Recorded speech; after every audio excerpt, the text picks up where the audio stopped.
UGC net JRF दिसंबर 2007 राजनीति विज्ञान। ये जो है प्रीवियस ईयर क्वेश्चन पेपर है, जिससे आपको जो है कि अनेक प्रकार के जो सवाल को देखने का मौका मिलेगा। और आप लोग से अनुरोध है कि यदि वीडियो देख रहे हैं तो पूरा देखिए, क्योंकि पूरा देखिएगा तो फ़ायदा होगा। थोड़ा सा देखने से कोई फ़ायदा होने वाला नहीं है। यदि नहीं देखने की इच्छा है तो एकदम मत देखिए, स्किप करके दूसरा का वीडियो देखिए, जो देखना है देखिए, कोई दिक्कत नहीं।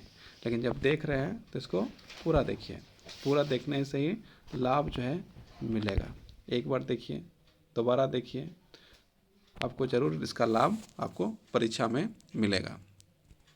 अब हम लोग यहाँ पर क्वेश्चन स्टार्ट करते हैं। क्वेश्चन नंबर 1, नीचे दिए गए लेखकों में से द लाज का लेखक कौन थे? Option A Aristotle, option B Plato, option C Saint Augustine, D Dicey. तो इसका आंसर होगा प्लेटो। प्लेटो जो है कि आपका आंसर सही हो जाएगा, option number B. The laws की रचना प्लेटो ने की है। यह प्लेटो का अंतिम ग्रंथ है जो उसने अपने जीवन के संध्या काल में लिखा और जिसका प्रकाशन उसकी मृत्यु के 1 वर्ष के बाद 347 ईसा पूर्व में हुआ। इसकी प्रसिद्ध पुस्तक रिपब्लिक है। अब हम लोग क्वेश्चन नंबर 2 की ओर बढ़ते हैं। 2 नंबर क्वेश्चन में क्या लिखता है? राज की सापेक्ष स्वायत्तता की संकल्पना किसके नाम के साथ जुड़ी हुई है? Option A Lenin, option B Stalin, option C Gramsci, option D Mao. तो इसका आंसर आपका हो जाएगा ऑप्शन सी ग्रास्मी। राज्य की सापेक्ष स्वायत्तता की संकल्पना ग्रास्मी के साथ जुड़ी है। ग्रास्मी की जनगणना असाधारण प्रतिभा के वामपंथी चिंतकों में होती है। ग्रास्मी का जन्म इटली में हुआ। इन्होंने अपना कुछ समय जेल में भी बिताया। ग्रास्मी ने राज्य की अनेक मान्यताओं को अस्वीकार करते हुए बुर्जोआ राज्य का नया विश्लेषण प्रस्तुत किया। अब हम लोग क्वेश्चन नंबर 3 की ओर बढ़ते हैं। 3 नंबर में क्या लिखा है? 3 नंबर में लिखा है, नीचे दिए गए लेखकों में से किसने सुखवादी दर्शन में ईसाई मानवतावादी मूल्य का परिचय करवाया? Option A Bentham, option B James Mill, option C John Stuart Mill, option D Spenwell. तो इसका आंसर हो जाएगा option C John Stuart Mill. इसकी व्याख्या देखते हैं। मिल ने वैथम के उपयोगितावाद में संशोधन करते हुए मात्रात्मक सुख के बजाय गुणात्मक सुख का प्रतिमान किया। मिल ने अपने सुखवादी दर्शन में ईसाई मानवतावादी मूल्यों का समाहित किया। अब हम लोग क्वेश्चन नंबर 4 की ओर बढ़ रहे हैं। 4 नंबर का क्वेश्चन देखते हैं। 4 में क्या लिखा है? 4 में जो हम लोग का अभिकथन दिया है ना, और इसका ऊपर में जो है कि इसका दे दिया है। तो ये जो है इसका ऑप्शन ऊपर में दिया, तो इसको यहाँ देख लेते हैं। तो अभिकथन क्या है? अरबिंदो के अनुसार इतिहास का निर्धारण आध्यात्मिक करती है। तर्क इतिहास में स्व संस्कृति और सभ्यता कार्य करती है और परस्पर अंतर्वृत्ति करती है। तो इसका यहाँ पर आपका ऑप्शन जो है कि ए और आर दोनों सही है, परंतु आर ए के सही स्पष्टीकरण नहीं है, बी सही हो जाएगा। इसकी व्याख्या देखते हैं। अरविंद ने अपने राष्ट्रवाद के आध्यात्मिक रूप स्वरूप को भारतीय प्राचीन संस्कृति के स्रोतों पर आधारित किया हो, किंतु साथ ही इसे मानवतावादी रूप भी दिया है। अब हम लोग जो है क्वेश्चन नंबर 5 को देखते हैं। अभिकथन 1। अभिकथन ए में क्या लिखा है? कौटिल्य के अनुसार सेना के 4 खंडों को अलग अलग अधिकारियों के अधीन होना चाहिए, हाथी, घोड़े, रथ और पैदल। तर्क इससे अधिकारी शत्रु के चालों का शिकार नहीं बनेंगे। इसका आंसर जो है ऑप्शन ए जो है सही है, लेकिन यहाँ पर ऑप्शन ए कहाँ है वो दिखाई नहीं दे रहा है। तो इसको जो है व्याख्या से समझने का प्रयास करते हैं।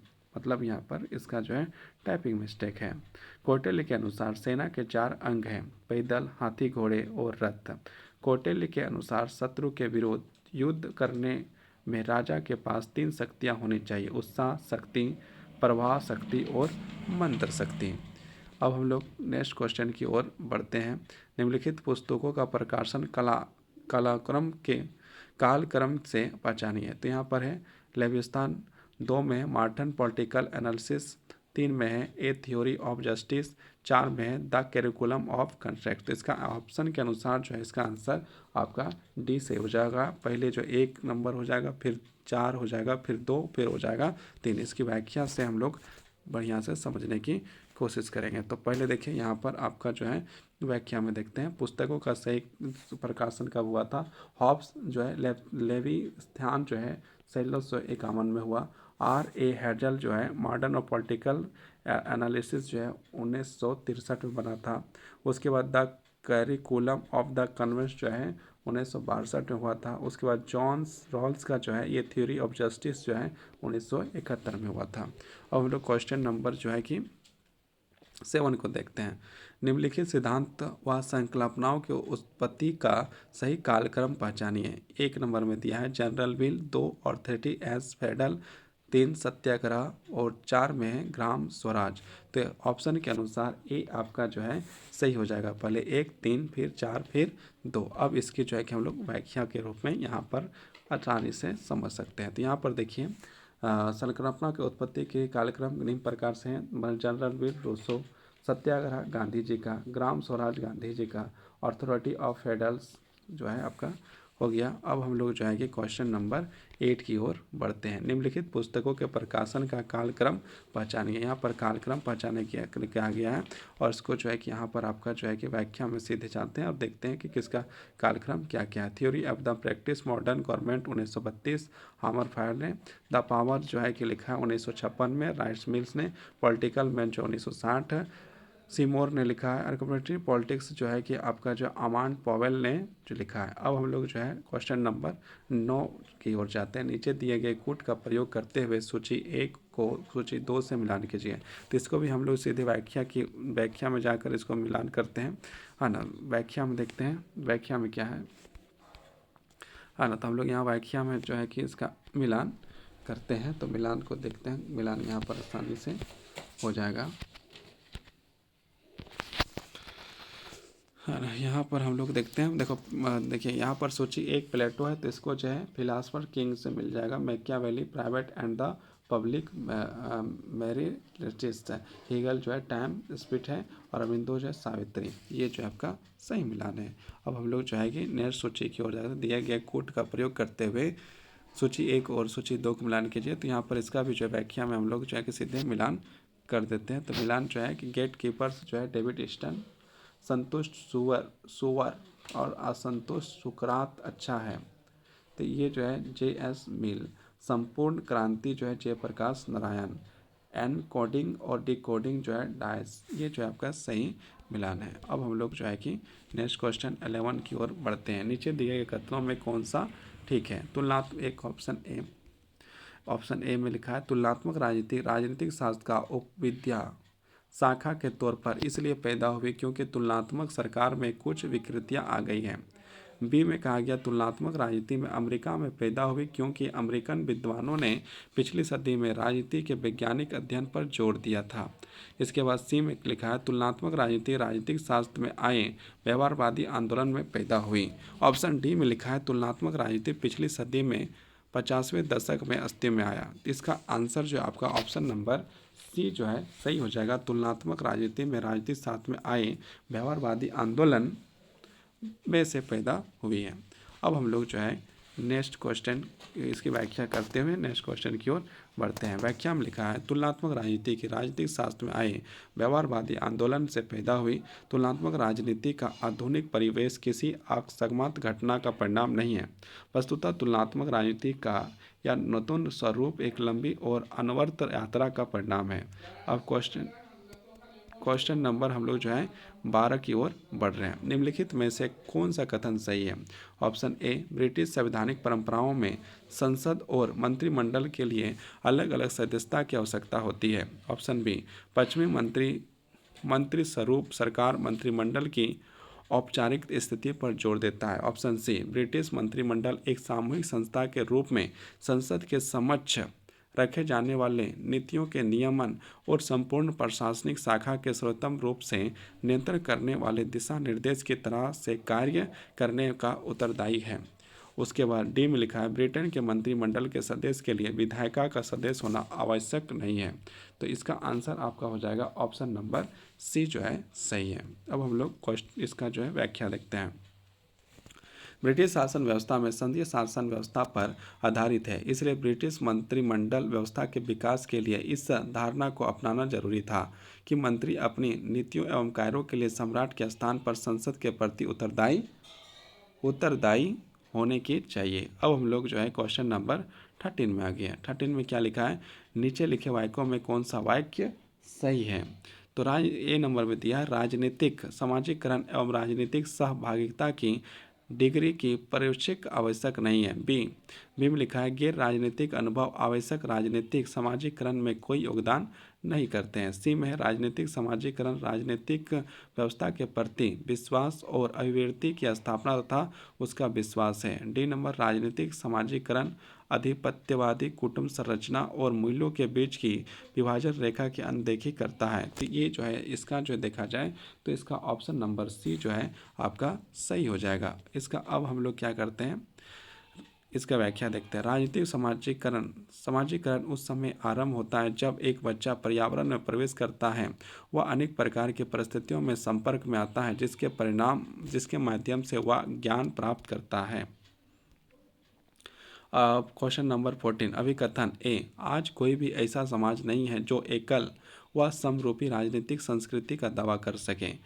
तर्क सांस्कृतिक परिवर्तन की अभिरचना एक देश की दूसरे देश से भिन्न है। यहाँ पर डायरेक्ट जो है ये आपका जो है कि ए को सही दे दिया, ऑप्शन ही नहीं दिया। तो इसकी जो है कि व्याख्या से इसे समझने का जो है कि कोशिश किया जा सकता है। राजनीतिक संस्कृति के अंतर्गत संपूर्ण राजनीतिक व्यवस्था उसके निर्माणक तत्वों व्यवहार एवं गत्यात्मक का साथ साथ अध्ययन किया जा सकता है। राजनीतिक संस्कृति के आर्थिक व सामाजिक तत्वों का अध्ययन करके हम राजनीतिक संस्थाओं वस्तुपरक अध्ययन की ओर अपने चरण बढ़ाते हैं। ये अभिकथन सारे जो है बिना ऑप्शन के हैं, तो इसलिए हम आगे बढ़ते हैं।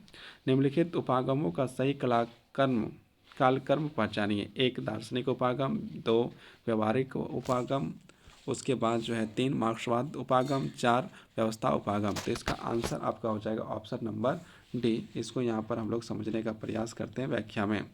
दार्शनिक उपागम 1 में चल जाएगा, मार्क्सवाद उपागम 2, उसके बाद व्यवहारवादी, उसके बाद व्यवस्था उपागम। अब हम लोग क्वेश्चन नंबर 18 की ओर जो है कि बढ़ रहे हैं। 18 में लिखा है निम्नलिखित युग्मों को किसका मिलान ठीक नहीं है। ठीक नहीं है वो पूछा गया है, तो ठीक किसका नहीं है, तो डी नंबर का ठीक नहीं है, तो बाकी सब जो है आपका ठीक है। तो यहाँ पर देखिए क्या लिखा है, सही मिलान निम्न प्रकार से है। तो निम्न प्रकार से देखते हैं, प्रेटो अभिजन और संचालन से ये हो जाएगा।